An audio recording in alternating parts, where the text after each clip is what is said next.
Get ready for the countdown.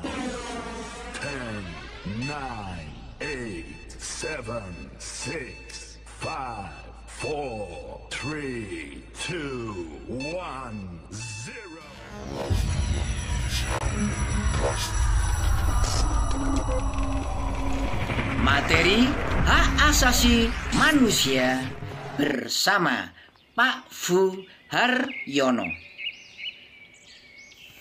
Berdasarkan teori, kita ketahui bahwa hak adalah segala sesuatu yang berhak kita dapatkan setelah kita melaksanakan kewajiban.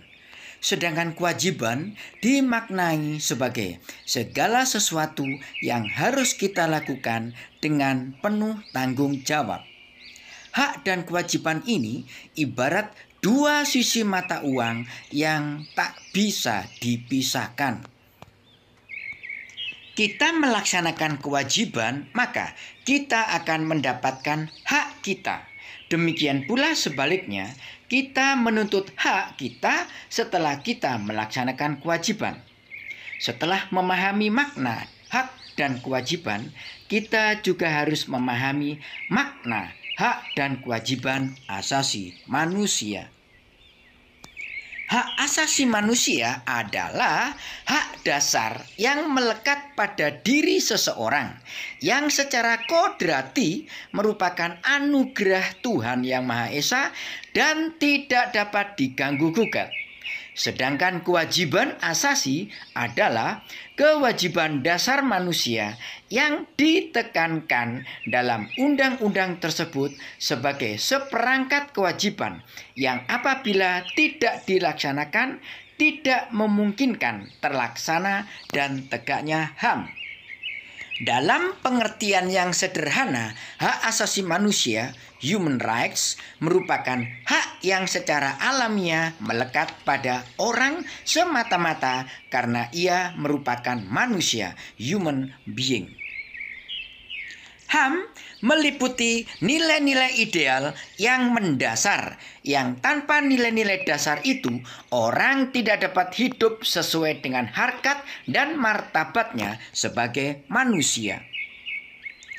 Penghormatan terhadap nilai-nilai dasar itu memungkinkan individu dan masyarakat bisa berkembang secara penuh dan utuh.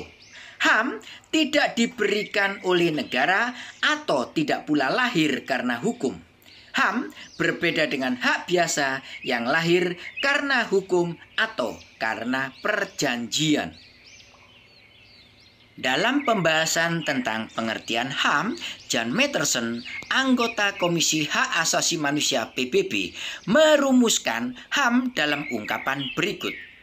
Human rights could be generally defined as those rights which are inherent in our natural and without we can live as human being.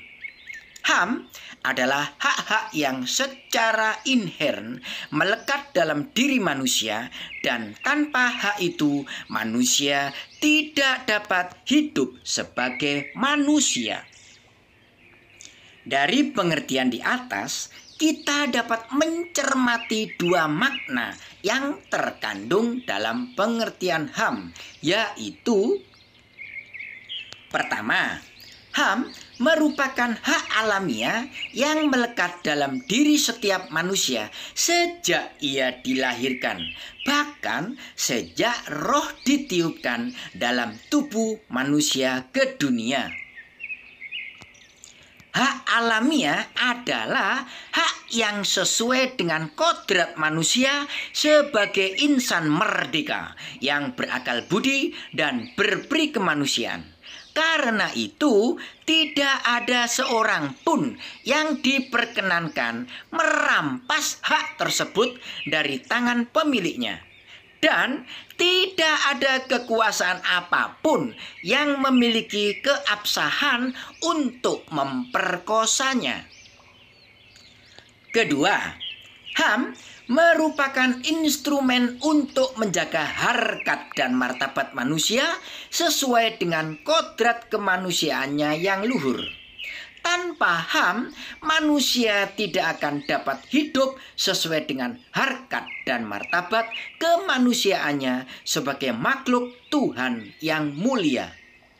Bila HAM dicabut dari tangan pemiliknya, manusia akan kehilangan eksistensinya sebagai manusia.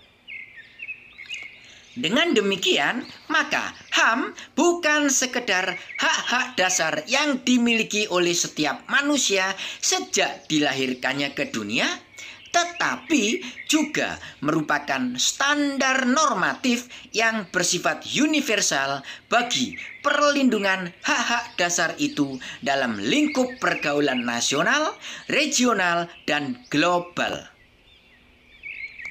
HAM itu bukan karena diberikan oleh negara atau pemerintah.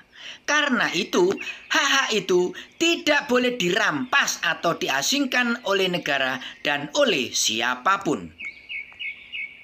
Anak-anakku, HAM merupakan anugerah Tuhan Yang Maha Esa kepada manusia sejak dalam kandungan yang bersifat universal. Dalam arti tidak mengenal batasan-batasan umur, jenis kelamin, negara, ras, agama, dan budaya.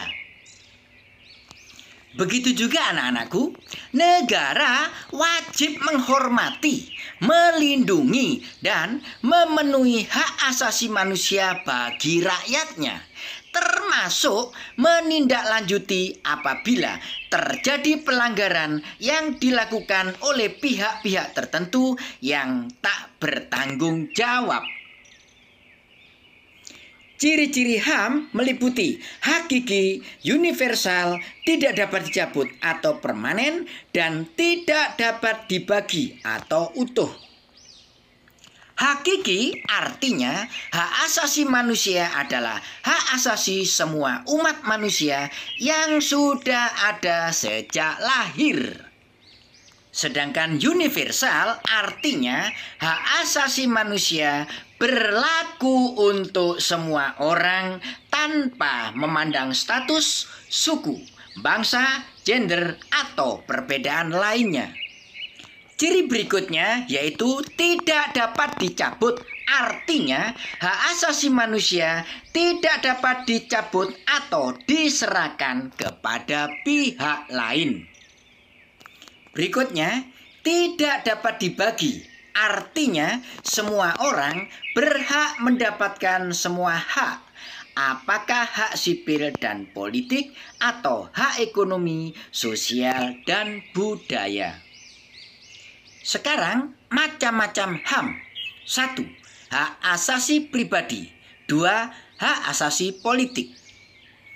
3. Hak asasi ekonomi. 4. Hak asasi hukum. 5. Hak sosial dan budaya. Dan yang terakhir, ke-6, hak asasi dalam tata cara peradilan dan perlindungan. Sekian, terima kasih. Sampai jumpa kembali. Setelah memperhatikan dan mendengarkan materi, maka jawablah pertanyaan-pertanyaan ini.